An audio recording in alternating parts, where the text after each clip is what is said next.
Bom dia, pessoal. Pessoal entrando na live da Swing Channel. Hoje um dia muito especial.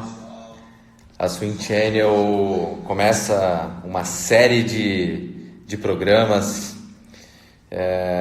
Antes de mais nada, eu estou na sede da Swing Channel. Eu moro aqui, então continuo com a hashtag Stay at Home. Eu tenho a felicidade aí de casar o trabalho com a moradia. Então, estou na sede da Swing Channel e para falar primeiramente de uma série aí de programas que a gente vai fazer sobre as medalhas olímpicas. Logicamente que Tóquio 2021 virou a data dos Jogos Olímpicos. O Gustavo Borges já está aqui.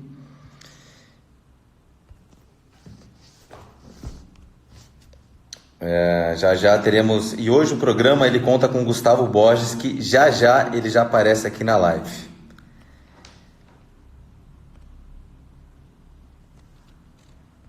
Espera aí, Gustavo, que estamos tentando te colocar. Muita gente entrando. Grande Daniel Takata. Patrícia.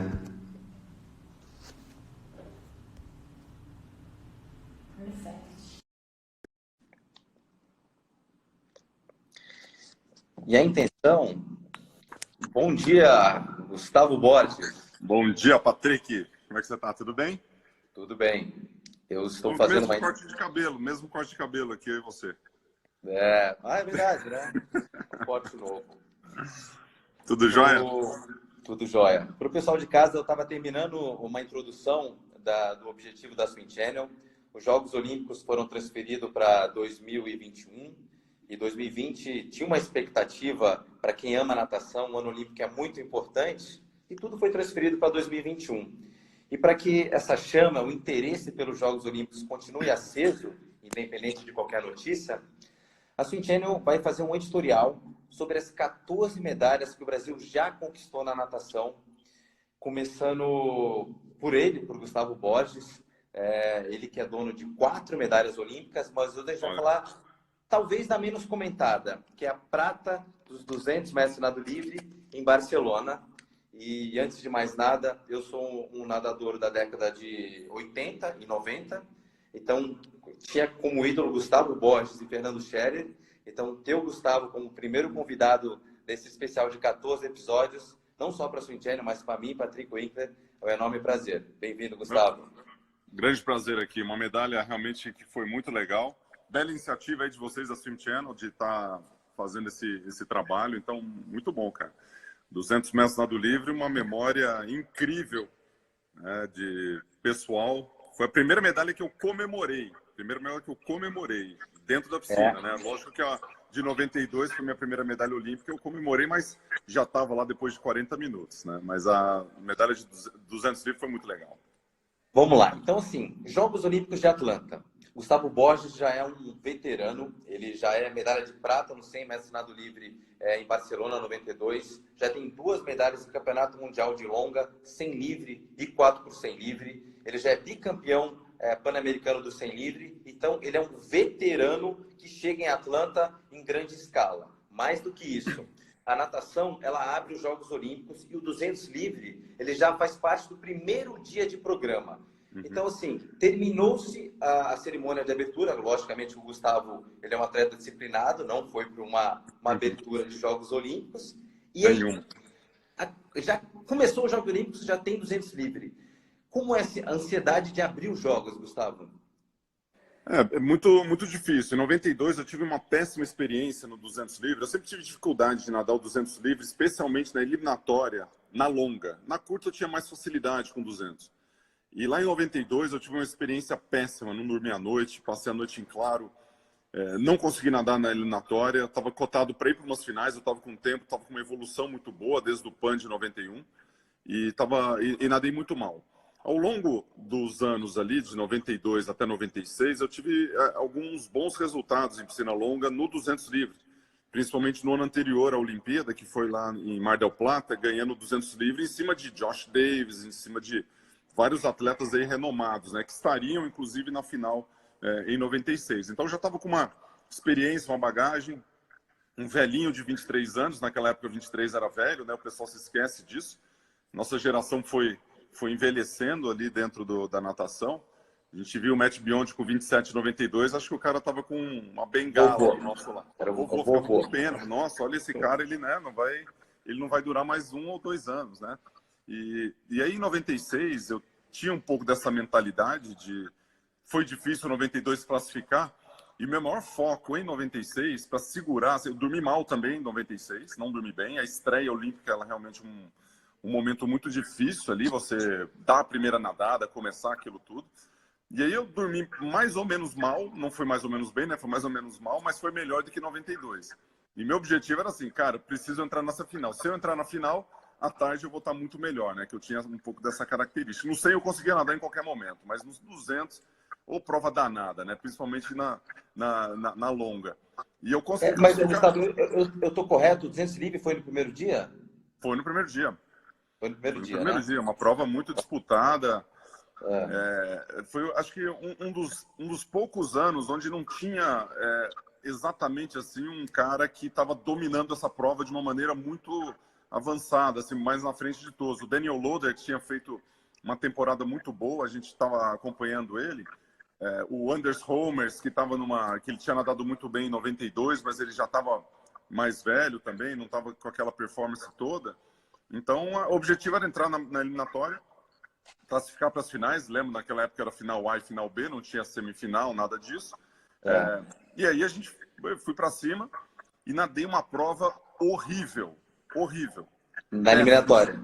Na eliminatória. Você fez 1,49 cravado. 1,49 cravado. E ali a sequência foi cair na piscina, fiz um parcial... Até os 150, o parcial foi mais ou menos parecido com o que eu tive nas finais. O que mudou foi os últimos 50, né, praticamente. E, aliás, eu acho que até passei um pouco mais forte nas eliminatórias. Mas eu lembro que os últimos 15, 20 metros foi a prova que mais doeu na minha vida. Assim, morri, cansei. Eu saí com a minha perna tremendo, assim, da prova, das eliminatórias. E a hora que eu fiz um 49,0, acho que ainda, se eu não me engano, acho que ainda tinha uma série ou duas. Eu não sei se eu fui na primeira, eu nem lembro exatamente qual foi as eliminatórias.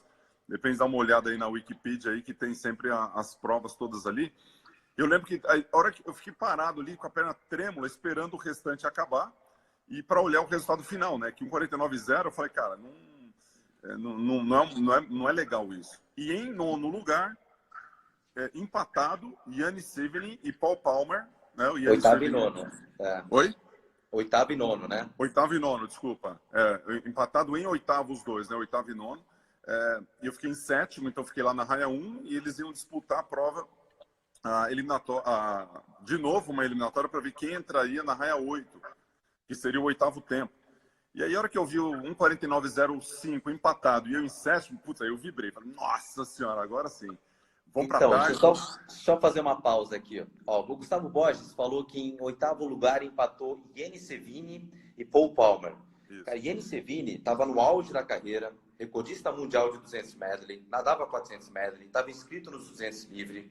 Paul Palmer nadava 200 e 400, acabou sendo medalhista nessa edição de Jogos Olímpicos, nos 400 livre. Então, Gustavo Borges estava vendo um oitavo lugar de 2 pesos pesados também, não eram duas pessoas aparecendo, né? O Paul Palmer e o Yannis Sevini, né? Então, é uma expectativa pesada. O Paul era um nadador mais de 400 que 200, mas ele descia para os 200. E o Yannis Severin, ele, com aquele 1,58 que ele deu em 94 nos 200 metros nado medley lá em Roma, e com um nado livre muito bom, acho que ele fez até 4,15 no 400 medley, 4,13 do lado do Tom Dolan. Então eu sabia que o cara tinha capacidade, velocidade, apesar de ser um cara de meio fundo, né, de medley, e nadava muito, estava nadando muito bem a prova de 200 livre. E depois, o mais curioso é que depois que eles empataram, eles foram para... no final do dia, eles nadaram de novo para ver quem que ia para as finais. Eu até acho que o Yannis Severin, essa prova de 200, acabou com aquela Olimpíada dele em 96, porque ele nadou muito mal. Ele estava bem preparado, né? Mas ele nadou muito mal ali. Ele nadou bem os 200, mas acho que cansou, acho que teve algum abalo psicológico ali.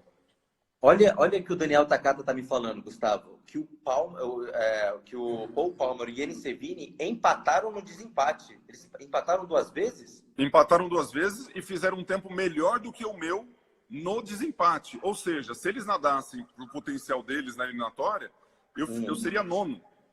Ó, Então, você imagina, os caras nadaram, tipo, sei lá, 9h30, 10 da manhã, depois eles nadaram meio-dia de novo, né? Depois das competições. Então, às 10 horas da manhã, eles são oitavo e nono, eu sou sétimo. E depois, às 10 horas, meio-dia, eles fizeram 1,48 e alto, uma coisa assim. E os dois foram mais rápidos do que eu fui na eliminatória. Ou seja, então, estava muito fácil. o Paul Palmer nadou 3 vezes no mesmo dia. 3 vezes. Aí ele foi pro 200 na final também. Aí eu nem sei como é que ele foi, veio o resultado. Ele Oitavo. não estava muito preocupado com ele, não. Mas foi isso. Aí de manhã eu fiz aquela prova, eu saí com a perna trêmula mesmo, tremendo, estava cansado. Estava exausto, assim. Como é que pode isso, né? E aí, deu tudo na eliminatória. Você deu tudo, né?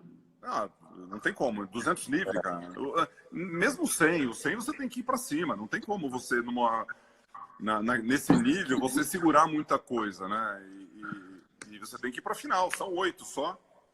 Eu já tinha ficado de fora em 92, então eu estava bem preocupado ali para poder fazer alguma coisa diferente.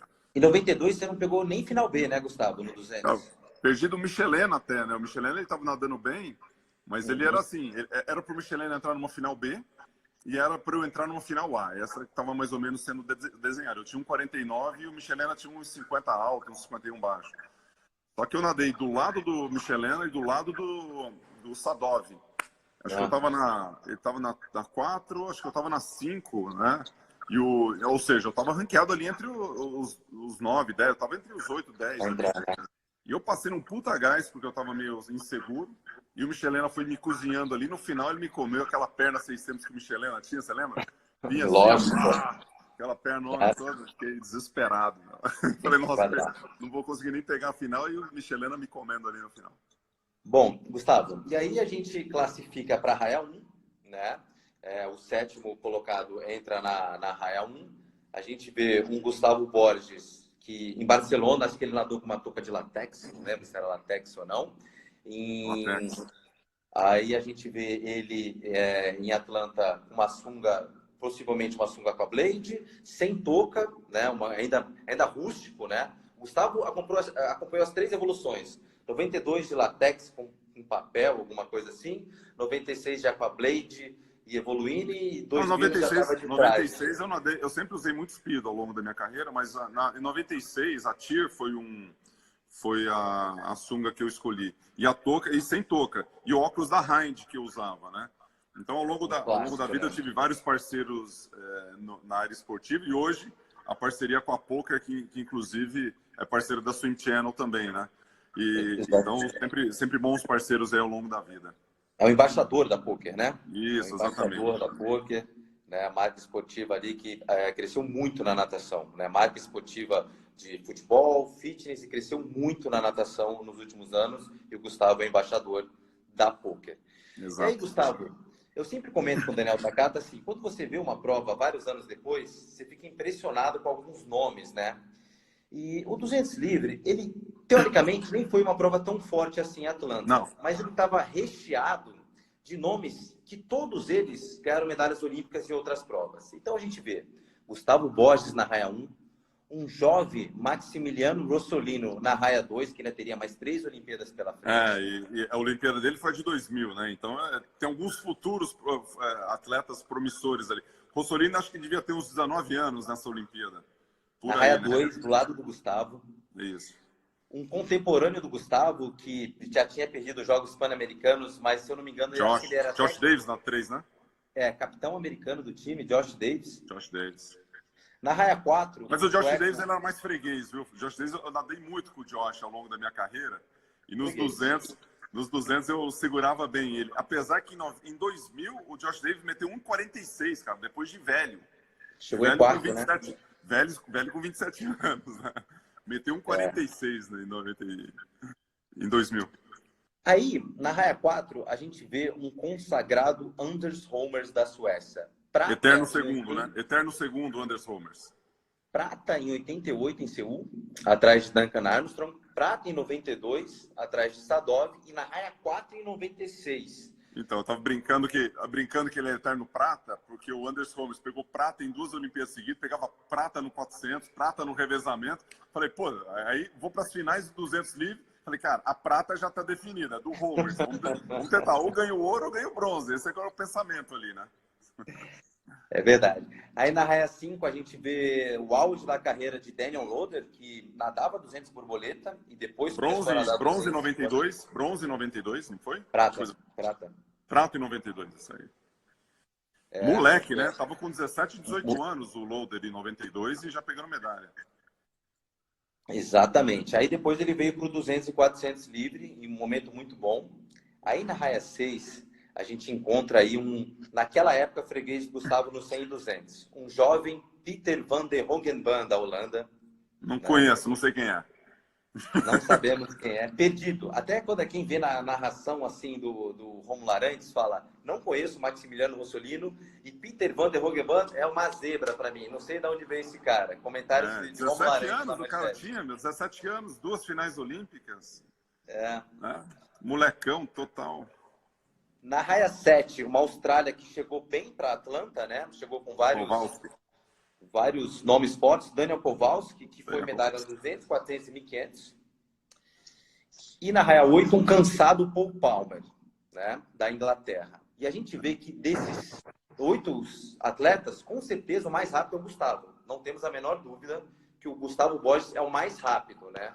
Então, espera-se que Gustavo passe entre os primeiros ou primeiro. É isso, Gustavo? Mais ou menos. É que você tinha algumas características ali que eu conhecia da turma, né? O Rossolino e o Peter eram meio que 2 calouros ali, eles não sabiam muito bem o que eles estavam fazendo, né? O Rossolino, ele não tinha uma característica de ser veloz. O Peter, sim, a gente sabia que ele sabia nadar o 100 livre, né? Então, já é uma característica que você, né, até que respeita. Então, aqueles atletas que vão para o 200, que têm características de 100, esses atletas, eles são um pouco mais temidos, né? Apesar que o 200, durante muitos anos, inclusive agora voltou muito isso, né? Os atletas que nadam 400 começaram a ganhar os 200. Aí teve uma época que os pessoal de 100, Match Beyond, você pegava outros atletas assim, eles começaram a subir para o 200. E hoje está um pouco misturado, né? Então você pega atletas que conseguem nadar o 100 que sobem para o 200, aí esse cara não vai nadar o 50, e muitos ainda do 400 que descem para o 200, fora os especialistas só de 200, que, né? Então misturou muito hoje em dia essa característica. Mas ali você tinha um cara que era o Kowalski e o Paul Palmer, que então, o estilo do Palmer era bem de 400 para cima ali, né? O Kowalski, apesar de ser um nadador de fundo, ele tinha uma característica boa do nado, ele conseguia acelerar a braçada, então ele tinha uma característica um pouco diferente. Já o Holmertz, ele acelerava aquele nado esquisito, né? Se fosse comparar, acho que talvez o Holmertz, ele era parecido com o Edivaldo Valério, né? Ele nadava para um lado, para o outro, dando braçada, assim, balançando a cabeça, mas o cara andava. Eu falei, caramba, meu, como é que esse cara consegue? E ele sempre foi coelho, né? Oi? Ele sempre passou em primeiro. Putz, ele passava no gás, cara, ele não morria, e no final, aí aqueles caras que tinham mais aquela velocidade mais tranquila, né? O Sadov, por exemplo, foi um cara que ele nadava em cima da água, tal, bonitão. O Homer, você olhava e falou, cara, se você assistindo o Homer fazer aquecimento, você ia jogar uma boia para ajudar, que você achava que ele ia estar afogando, porque não é possível o cara nadar daquele jeito. Ele dava esperança, e o quadril dele era assim, ó, rodava. Então ele dava esperança para muitos atletas que nadam feio, porque às vezes ele dá valoriza muito o nado fora d'água, mas a grande vantagem era que você pega a água dentro da água, né? A hora que você pega, você roda aqui o quadril, é muito quadril naquela época, né? Rotação de quadril, hoje o pessoal roda mais um pouco o ombro, mas estava repleto ali. E o Josh, ele tinha uma característica de passar forte também. O Josh, ele sempre foi um cara de ir para cima da prova, né? O esquema do Eddie Reese ali, do Texas, sempre foi muito jogado. Falei, cara, 200 livres, mas sai lançado, vai para cima, né? Então, os mais experientes ali, eles tinham uma visão um pouco mais da estratégia da prova. E 200 sempre foi uma prova de muita estratégia. Então, por mais que você seja um cara velocista, você tinha que passar segurando, longão, para não morrer no final. Era. Aquela época você saía com os pés juntos ou alternados? Juntos. No bloco olímpico sempre foi pés juntos. tinha 50 centímetros só, né, o bloco, e não tinha aquele bloco mais para você ter mais espaço. Já no NCAA, que já tinha os blocos maiores, eu usava o pé atrás e fazia a saída de atletismo, mas no bloco olímpico não tinha a mínima condição. Que é versátil você, hein, Gustavo? Já naquela época você já mesclava, né? Aí o cabelo aqui, o corte de cabelo que você mencionou da touca, né? Eu cortava o cabelo mais ou menos igual a esse aqui, era exatamente isso. Eu vi o Matt Beyond nadar e o Matt Beyond ele cortava bem, acho que até um pouco menos que isso aqui. Ele não ficava careca completamente, mas ele ficava com um pouco de cabelo. E aí eu me espelhei no Matt e falei, cara, o Matt Beyond é nóis, e comecei a nadar. Aí também tinha essa diferença. Eu nadava com cabelo curto na piscina longa e em jardas ou piscina curta eu colocava touca. Não me pergunte por quê. Não me pergunte por quê. Acabou virando um ritual, né? E aí a gente tem realmente ali uma passagem do Gustavo Borges nos 100 metros. Parece que está controlado, né? Porque você tem a maior envergadura da natação mundial. Possivelmente tem 2,3 metros de altura, a maior envergadura. Em nenhum momento você espirra muita água. Mas parece que é uma passagem de 100 livre, forte e controlada, né? Eu sempre tive uma característica, eu tinha muita facilidade com a velocidade. Então, se eu botasse força nos primeiros 100, eu passei acho que com 52 alto, aí 52,8, 50, acho que foi abaixo de 53, se não me engano. Eu sempre passava por volta de entre 53,0 e 53,4. E ali acho que eu passei um pouquinho mais forte. Depois você me pega o meu parcial que eu não lembro. E aí, se eu forçasse a barra, eu tinha capacidade para passar com 52 baixo. Você não via ninguém passando com 51 naquela época. Era impossível, assim, o cara ir com tanta força e passar com 52. O Loader, ele arriscou. Eu não sei qual que é o parcial, você pode dar aí os números. Ele não chegou a passar com 51, não, né? Eu não sei, o Daniel já vai me ajudar aqui. A gente já pega ajuda aí, Daniel. Loader. Mas o Loader foi o único que arriscou. Como eu tinha muita velocidade, eu estava bem, assim, meu 100 foi 49,0. Então, para passar com 52 alto, é muito mais fácil do que um atleta que faz 50, 51, passar com 53. Então, eu tinha uma quebra de mais de 2 segundos, que é muito confortável você fazer isso. Agora, precisa daquele treinamento à la Greg Troy para aguentar aquele último 50 metros, né? Que aí aquela perninha vem, aí você entrega para casa, né? Reza a lenda, Gustavo, que o jammer, né, ele segura mais a coxa, retarda o acúmulo de ácido lático. Então, essa geração atual é ainda mais fácil, mas a sunga, segurar o ácido lático naquele final de 200 livre na longa era mais old school. Segurar. Muito mais old school, né? A gente já viu muita gente de sunga trazendo para casa ali, né, no final de prova. O Michelena fazia muito isso. O Michelena não conseguia bater perna e batia nos últimos 50 do 200 livre, né? Você pega lá Tamas Darny, você pega os grandes craques ali, né? O Salnikov batia a perna o tempo todo lá nos 1500. Você tinha grandes atletas ali. E na prova de 200 sempre foi uma prova importante para você segurar os últimos 50, né? Já dizia Duncan Armstrong em 88. E aí a gente vê um 150 que aí você tem um domínio da prova, porque você passa em segundo lugar atrás do Anders Homers e você respira para a esquerda. Então você tem um controle absoluto de todos os adversários no 150. É isso, Gustavo? Do 100 para o 150, né? Porque a hora que eu cheguei no 150, eu respirei para arquibancada. Eu não tinha noção nenhuma do que estava acontecendo do outro lado. A grande vantagem é que o Rossolino ele estava meio perdido na prova ali, né? Então ele já não conseguiu passar com a gente, ele ficou já bem para trás. Eu conseguia ter uma visão do Josh Davis, que aí para o 150, não sei se o Josh estava em sexto, eu virei em quinto no 150.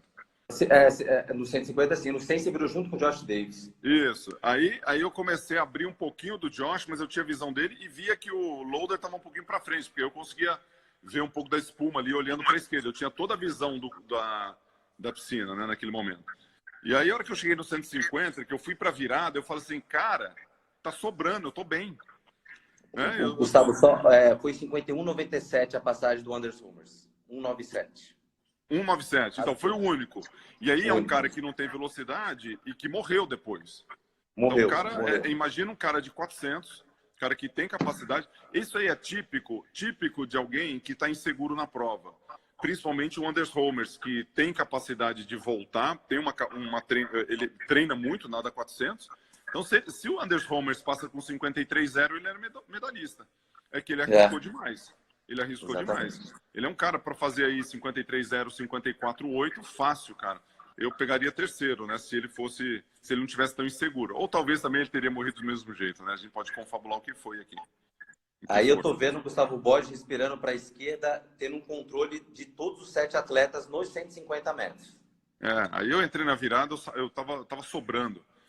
Sabe aquele sentimento de, e aí, se eu não gastar agora, eu vou gastar quando? E aí eu virei na prova e eu só via a arquibancada pro outro lado, né? E aí eu consegui acelerar. O John Urbanchek assistindo a nossa live aqui mandou um nice haircut. Imagina, o John Urbanchek, meu, ganhou um monte de medalha.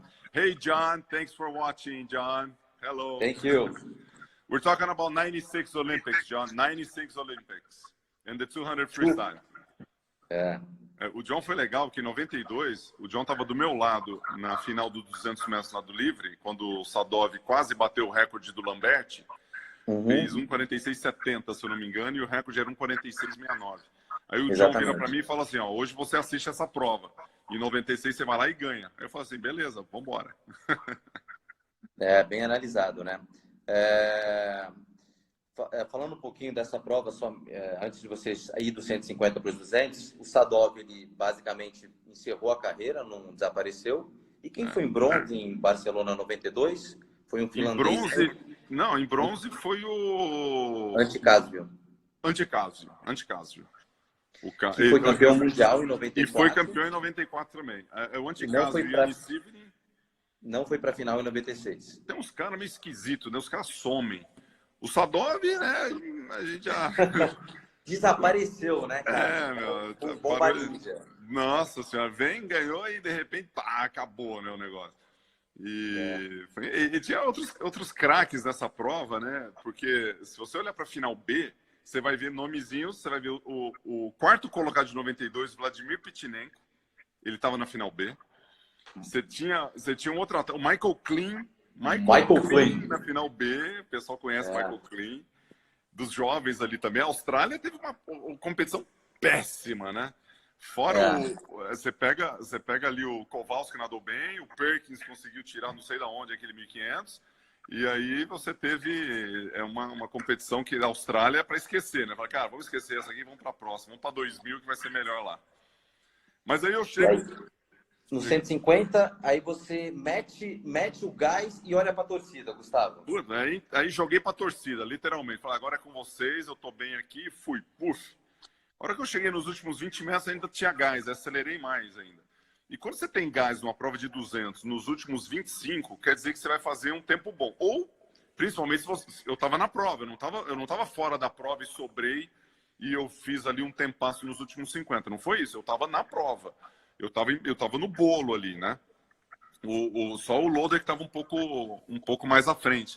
Nessa hora, no 150, o Homer já tinha morrido ali, ele já estava embolado, devia estar em quarto ali, já estava perdendo o chão. E eu fiz, se eu não me engano, se não foi a melhor parcial, só o Daniel Kowalski conseguiu por 1 centésimo, ou eu fiquei 1 centésimo na frente, ou o Kowalski 1 centésimo nos últimos 50. Acho que foi 25, 21, 25, 3. Pede aí pro Daniel, o Daniel tem os dados. Tá bom. Porque essa parcial foi decisiva para a medalha. Porque eu estava em quinto, trago ali para segundo colocado, e a turma que está acostumada a voltar ali com tempo... desculpa, 25 não, 27, né? Não é 25. 25 é parcial dos primeiros 50, já estou falando besteira aqui. 27 e 25, alguma coisa assim. Depois pega aí os tempos. Eu vou pegar aqui. Tô vendo a prova pela 10ª vez aqui. Era 25 o primeiro parcial, depois você vai 27, 27, 27, né? 27,5, 27 alto. Então dava mais ou menos assim, 53,0, 55,0. Para voltar a 55,0, que foi mais ou menos o que eu fiz, é 27,5. Então foi um parcial bem equilibrado. Achou aí? O parcial não apareceu. O dado que eu estava aqui, que na verdade é meio segundo melhor do que o melhor tempo da sua vida, né? Você tinha um 48,49, fez um 48,08, né? Você deu um salto muito bom de melhora, né? Isso, que foi lá no PAN de Mar del Plata. Mas depois a gente posta aqui os parciais. Mas voltei tão bem quanto o Kowalski. E aí o Kowalski chegou em terceiro lugar, eu cheguei em segundo e não dava para pegar o Loader que tinha passado mais na frente. O Loader fez uma estratégia diferente, que ele passou forte nos primeiros 100, mas deu um tiro do 100 para 150. O cara falou assim, agora, ele tentou resolver no 150. Mudou a marcha e foi. E conseguiu segurar e trazer o ouro. Acho que fez um 47,60, se não me engano. É o 47,67, um É isso aí. tempo que para ele é o melhor tempo dele também, né? Então, Isso. arriscou tudo ali. Foi o melhor tempo do Loader e o seu melhor tempo. Exato. Acho que o Kowalski também foi o melhor tempo, viu? Acho que o Kowalski não tinha esse tempo aí, não. De um 48 baixo. Tirou do nada também o Kowalski. E a gente E esperando aí, o Kowalski mais nas provas de 400 e 1.500, ele apareceu nesse 200 aí querendo fazer graça, né? e aí você bateu, quando você bateu, você já olha o placar eletrônico, a expectativa era mais ou menos da prata quando você olha lá para o placar eletrônico. Como eu cheguei muito bem na prova, os últimos 50 eu estava muito bem, eu vi dos 150 que eu estava junto com a turma, falei, cara, se eu estou junto com a turma, tá sobrando, eu tinha treinado muito para esse 200, né? O Greg, a gente foi muito para cima. Eu acho até, se eu tivesse mentalmente mais forte nessa Olimpíada, era para chegar mais perto ali do Daniel Loader, ou até disputado esse ouro, porque eu treinei para dar um 47,5, um 47 baixo. E eu estava preparado para isso, mas é uma prova que o 200 ela sempre foi uma prova muito difícil mentalmente para eu fazer, né? Exigia demais. Era assim, putz, são 200 metros, é 1 minuto e 48 de quase 2 minutos de esforço físico no teu limite. É uma prova complexa, você tem que passar forte, você tem que ter velocidade, você tem que voltar, você tem que ter gás nos últimos 25. Então ela sempre foi uma prova que me exigiu demais mentalmente. E por me exigir demais, ele me trazia assim um mixed feelings assim de preparação muito grande, principalmente nas grandes competições como era a Olimpíada. No Pan-Americano, por exemplo, que tinha uma pressão um pouco diferente, nas eliminatórias eu podia soltar, podia fazer lá um 52, eu estava classificado. E aí tocava o pau, fazia um 48 nas eliminatórias, baixava 4, 5 segundos, então era mais leve. Olimpíada não, era diferente. Olha, tinha gente perguntando aqui sobre a semifinal. Não tinha semifinal na época, né? Era final A e final B. Mas o Gustavo, ele tem um bom preparo físico, né? Para o pessoal aí de casa, né? Falando um pouquinho do Gustavo, o Gustavo nadava 50, 100, 200 muito bem, mas volta e meia, eu já vi o Gustavo Borges ganhar o 400 livre no Finkel, né? Absoluto, geral, né? Na curta, né? Na longa eu não conseguia nadar o 400, não. Mas o Gustavo, ele se virava bem nos 400, então se tivesse uma semifinal, você dava um jeito aí na semifinal, Gustavo. Não tem muito problema. Eu acabei, nunca tinha. A semifinal, eu sempre tive um pouco. Eu só nadei em 2000 semifinal, né? E foi muito. Eu não classifiquei para as finais do 100 livre. Peguei, acho que 12º ali, né? Mas daria um jeito. Se fosse essa semifinal, na final, acho que eu estava preparado ali para dar um 47, viu? Ia ser duro. Aí, tem aqui mais um internauta falando, o Sarges, falando que a prova motivou muita gente. Realmente motivou. A medalha de prata do Gustavo motivou o time inteiro, né? Motivou o Fernando Scherer de uma maneira muito positiva. Xuxa fica louco, né? Muito positiva, né? É que assim, a intenção da Swim Channel é fazer um editorial sobre as 14 medalhas, mas lógico que na mesma semana o Gustavo, assim, um pouco de 100 para os 200. 200 era uma prova, entre aspas, um pouco meio sem donos, né? Andres Homers era um veterano, Daniel Loader é um excelente nadador, Peter Van der Merwe muito jovem, mas não tinha dono. Tanto é que foi uma das provas nos 200 mais lentos da história, né, dos 200, porque acho que se bobear, chama o Daniel depois, né? Porque acho que o Duncan Armstrong teria ganho essa prova com o tempo dele de 88. Acho que fez um 47 alguma coisa. Então você pega... E o Daniel Loader teria finalizado em quarto em Barcelona. É isso. Então foi muito fraco. E na próxima Olimpíada a gente já tinha o Peter ganhando a prova com 48 baixo, Ian Thorpe metendo um 45. 45. Um 45 baixo, desculpa. E dois caras para um 45, e aí o resto da história mais recente a gente conhece, né? Em 2004, 2008, e aí o Michael Phelps ganhando em 2008 com 42, aí você pega um 44 de 2004 com o Ian Thorpe. Então a prova realmente ela foi muito lenta, né? Mas ninguém que estava naquela final estava muito preocupado com isso não, viu? O tempo, inclusive, nas Olimpíadas é o que menos importa. O que mais importa é você chegar junto, nadar uma boa prova e disputar a medalha, levar a medalha para casa, né? O tempo, paciência. Na verdade, né, o recorde é passageiro, a medalha é eterna. Aí tem gente aqui perguntando Meolans. Meolans é freguês do Gustavo Borges, Matias. Meolans é um mega freguês do Gustavo Borges. Não dava pra ver. No final da carreira, eu levei um pau dele, né? Em 99, eu levei um pau do Meolans lá em Winnipeg. Teve uma outra história essa aí, né? Que caiu a cordinha e tal. Mas não sei se eu ganharia do meu. O Meolans, o final da carreira dele, que é bem mais jovem que eu. O Meolans era mais contemporâneo contigo, né? Deve ter uns 8 anos mais novo do que eu. Então, ele é 7, ele é 7'8"? Ah, então eles são só uns 6 anos. Então, aí tem mais gente aqui, Gustavo. Se o Gustavo é velocista. Eu considero o Gustavo um velocista. Ele é um velocista, tá? Eu fui quarto lugar no Mundial de Roma, que é o campeonato mundial, o mais forte, né? Fui quarto no 50, fui terceiro no 100 e peguei final B nos 200, lá em 94. Mas treinar para o 200, e assim, acho que o último atleta que nadou dos 50, 100, 200 foi o Peter em 2000, né? Ele medalhou nas 3, inclusive.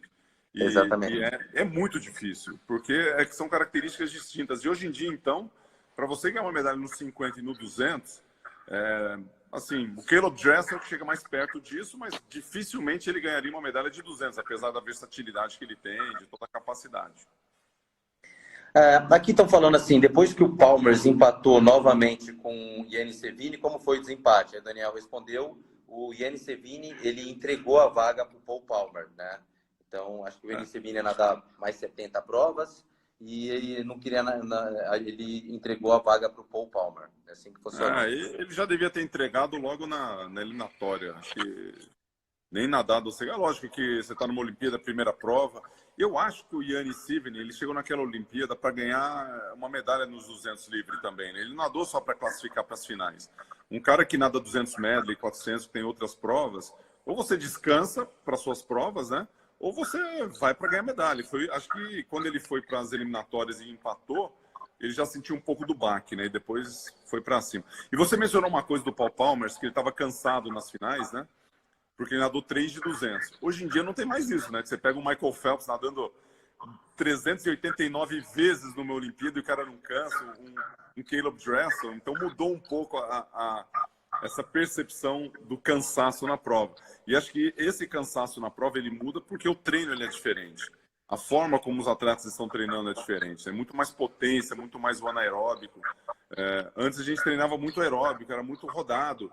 Então a gente nadava uma prova e cansava pra caramba, porque você tinha um aeróbico muito bom, mas o anaeróbico ele cansava a hora que você exigia muito dele. Então hoje em dia mudou muito esse aspecto aí. Bom, algumas perguntas aqui. Quem é mais veloz, Gustavo Borges ou Bruno Frato? São gerações diferentes, né? O Frato é nadador de 50. O Bruno é mais rápido. Né? Hoje o Bruno é muito mais rápido.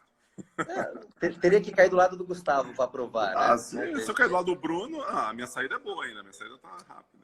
Não, mas o Bruno é uma característica, mesmo levando em consideração os anos todos aí, a hora que o 50 se especializou e parou com esse negócio de cara de 200 livre nadar os 50, ele teve um salto gigantesco, né? O Xuxa ele já começou a se especializar mais nisso ali depois de 94, e aí os resultados comprovam isso, né?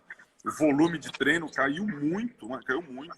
E hoje em dia a turma de 50 tenta segurar para o 100, então mudou. Pergunta boa aqui. Você nadou na raia 1 e respira para a torcida nos últimos 50. Se você nadasse na raia 8, era melhor para você? O melhor para mim foi o que aconteceu. Acho que se eu estivesse olhando a turma ali, talvez eu poderia ficar um pouco mais... tirar do foco porque qual que é o grande problema quando você está nadando? Você se preocupa com você preocupa com a sua estratégia, você tem uma noção do que está acontecendo com o ambiente, com os atletas, e a pior coisa que pode acontecer é você se preocupar mais com outras pessoas do que com você. Então eu vejo como uma vantagem muito grande eu estar na baliza 1, porque eu tinha assim, a única coisa que eu tinha que me preocupar era com o meu desempenho. Eu não conseguiria ir mais rápido do que eu fui se eu estivesse olhando para o cara. Talvez assim, uma última abraçada, mas eu botei uma coisa na minha cabeça, cara, foco total, eu vou dar meu máximo aqui, vou chegar bem, né? Chegar, finalizar bem e chegar forte. E foi isso que eu fiz. Talvez se eu estivesse do lado ali do loader, pode até ser que eu acelerasse um pouco, Não sei. Acho que mais no meio. Na baliza 8 talvez não, mas no meio talvez pudesse ter ajudado se eu estivesse do lado do loader. Mas aí também a pressão de estar no meio seria diferente, né? Nadar na raia 5, na raia 6, na 3, na 4. Para uma prova que eu estava precisando ser um pouco menos protagonista e nadando nas laterais. Então a raia 1 foi legal, foi legal. A raia da medalha. Depois eu conto a história da raia da medalha. E do Xuxa também, né? O 50 ele nadou na 1 também. A raia da medalha. Bom, o Bardi está falando se você poderia ter nadado melhor no 200 livre em Barcelona. É lógico que o Gustavo ele já era vice-campeão na época, poderia ter feito muito melhor o Bardi. Pessoal falando que o Caleb Dressel aguenta 50, 100, 200. Eu não acho que o Caleb Dressel aguenta 200 em nível olímpico, não. Ele aguenta. Eu acho que o Caleb ele aguenta o nível olímpico pegar uma final.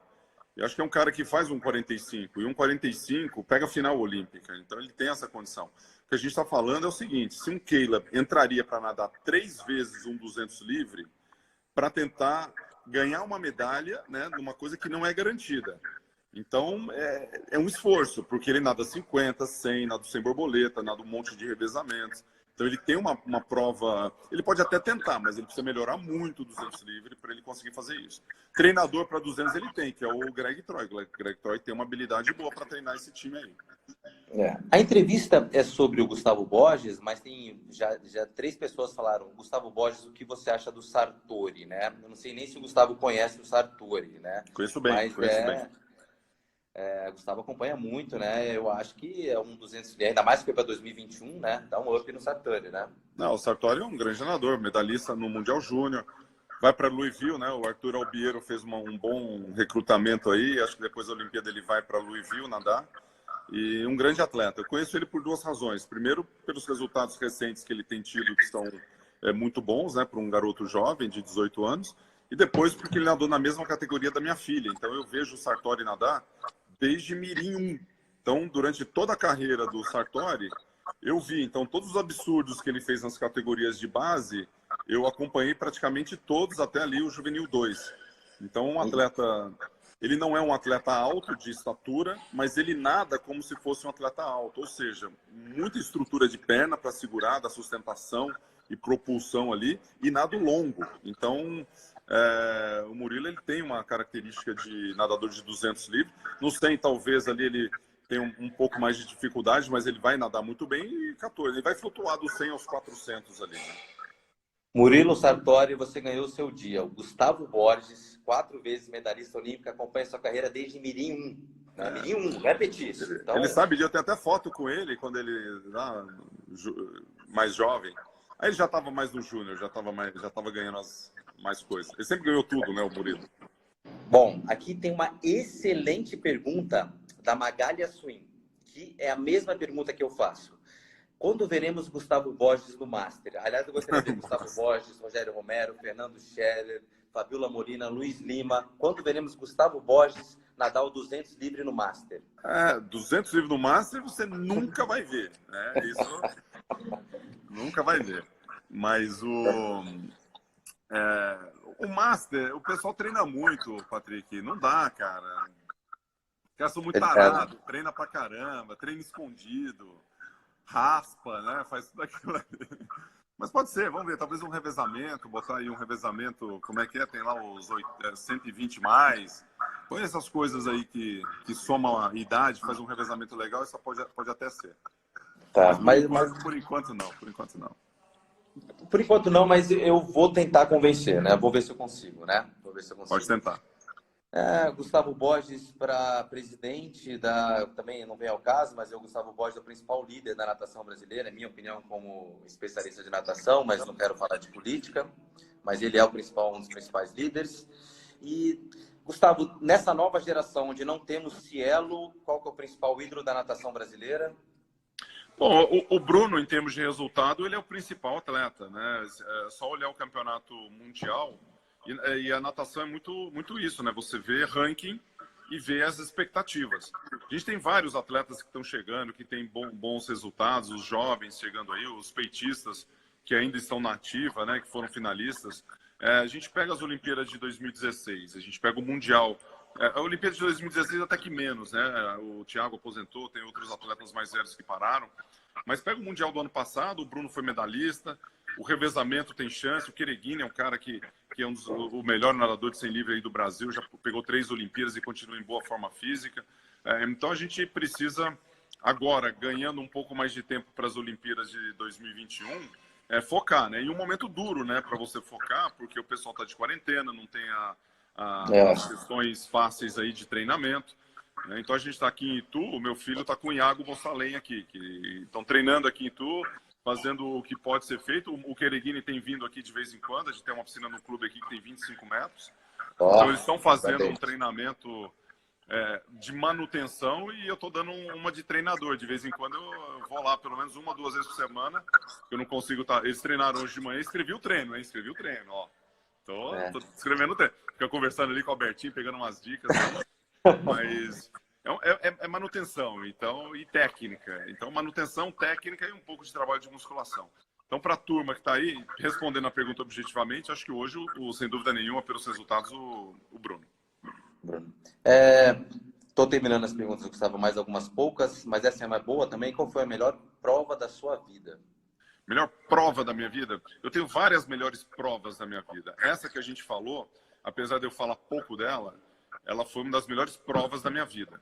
O 100 livre lá em Barcelona, ele talvez não tenha sido a melhor prova da minha vida. Ela foi uma boa prova porque deu uma medalha e deu uma bela história. Então, a medalha, ela foi realmente muito significativa e uma das melhores histórias que eu conto em relação às histórias olímpicas, a de 92. Mas as 2 melhores provas da minha vida foram 100 metros nado livre no Pan de Cuba, em 91. Essa foi uma das melhores provas da minha vida. E a segunda foi exatamente essa que a gente comentou, o 200 livre em Barcelona. Foi uma das melhores provas da minha vida. Em Atlanta. Em Atlanta, desculpa. Então, essas 2 provas, em termos assim, de sentimento, cara, essa prova foi boa. Assim, pouca coisa que eu poderia ter feito de diferente. Cheguei bem, estava nadando bem, competitivo, focado nesses 2 momentos, assim, sentimento dentro da água e tudo mais. Essas 2 foram as principais. Tem outras também que foram legais, tal, mas essas 2... Daria para escrever um livro, ainda daria não.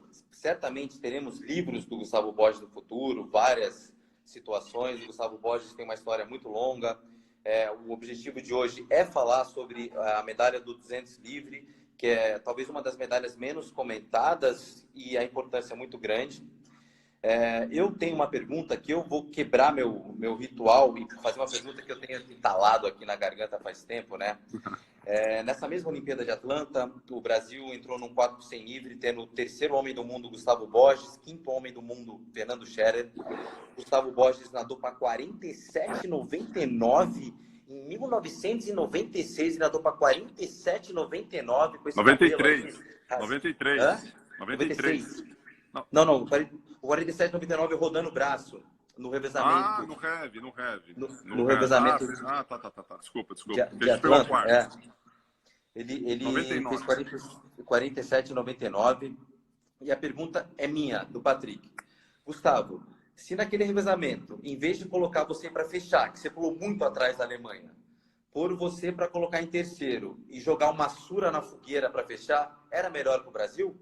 Eu acho que sim, porque a estratégia que a gente usou em 2000 foi um pouco da estratégia que a Alemanha utilizou. A Alemanha, naquela Olimpíada, ela resgatou, acho que os dois atletas alemães Zygarskis, irmãos Zygarskis, uma coisa assim. E os caras, assim, 2 caras brutamonte de 2 metros de altura, que estavam meio que em forma, mas não sabiam muito bem. Colocaram os melhores na frente, os 2 caras melhores na frente para abrir. Então eles estavam com uma certa vantagem em relação a gente. E eu busquei 2 segundos ali, 1,5 segundos, 2 segundos, foi uma coisa absurda. Acho que quem fechou ali foi para 50-0 na melhor das hipóteses, né? Ou 49 alto. Então, se tivesse feito isso, tivesse arriscado, eu acho que o Massura ele estaria brigando desde o início. Porque o Massura nadou para 50 abaixo, então ele teria que fazer uma superação grande ali nesse sentido. E concordo contigo, seria uma estratégia, se a gente tivesse usado a estratégia de 2000, que eu fui em segundo, talvez até melhor. Bota em segundo e deixa o pau comer ali depois, com o Cordeiro e com o Massura. E acho que exatamente. Bom, pessoal, finalizando, o tempo do Gustavo está quase acabando, mas temos aqui Djan Madruga na área, né? e Marcos Mattioli, os dois colocando aqui, querendo contribuir, corrigir meu amigo Gustavo Borges. Dá para se divertir treinando um pouco. Eu treino 2 vezes por semana, surfo e malho, né? É uma opinião do Dia Madruga que é válida, né? Mas mas surfa e malha, tem que surfar também, né, Didião? Didião gosta ali da praia. O Mattioli não, o Mattioli esse cara treina pra caramba. Aí chega lá, ganha, bate recorde, faz um monte de coisa, né? O Didião tá mais paz e amor, ele tá mais tranquilo. Mas aí não dá, né? Chega lá e pega um tarado que tá treinando e ganha de você e fica duro, né? Mas, Patrick, legal aqui a participação. Não sei se você vai encerrar aí. Tá encerrando? Não, ainda tem mais alguns minutinhos. Antes de encerrar, eu vou fazer um convite para o pessoal. Na quinta-feira, às 11 horas da manhã, a Swim Channel conversa com o Jean Madruga. E nessa capítulo de quinta-feira, a gente vai falar sobre a medalha de bronze no 4x200 metros nado livre em Moscou. Na ocasião, o Brasil fechou com o Djan, que nadou para 1 minuto e 51 em 1980, né? 16 anos do Gustavo Borges. Né? Então, o Jean Madruga... eu fiz uma pesquisa recentemente, muita gente já ouvi falar em Jean Madruga, não sei que, assim, ele é o melhor nadador de fundo da história do Brasil, né? Então, é uma oportunidade de falar como foi importante essa medalha, né? E é o programa de quinta-feira, às 11 da manhã, de Jean Madruga, falando a Olimpíada de Moscou. Vai falar um pouquinho sobre 76, que teve um boicote da África, 80 teve um boicote dos Estados Unidos, 84 teve um boicote ao contrário, da Rússia, né? Então ele vai falar um pouquinho dos três, mas esse é o programa de quinta-feira. Mas aqui a gente tem mais 5 minutos com o Gustavo Borges ainda. Legal. Vai ser muito bom resgatar essas medalhas aí, resgatar essa turma toda. É muito bom. E parabéns aí pela iniciativa da Swim Channel. A turma que está assistindo aí acompanha essas medalhas, uma belíssima história. A turma aí conhece muito de natação, né? Todos os que contribuem para a Swim Channel, o Patrick que lidera essa turma. É muito legal. E quem gostou aí, tira um print da nossa tela aqui, ó. Vai tirando print, marca para depois a gente repostar aqui, que foi muito legal, né? Uma bela audiência aí do canal e um prazer muito grande estar aqui contigo e ter participado, beleza? Eu que agradeço, Gustavo. Como eu falei no começo, qualquer entrevista que eu dou, todo mundo pergunta, Patrick, qual o seu ídolo? Eu sempre respondo, Gustavo Borges e Fernando Scherer. Sempre vai ser isso, né? Legal. Mais do que Michael Phelps. Mais do que Michael Phelps. Com certeza. Michael Phelps é coisa para recente, para o meu filho, para o pessoal mais jovem.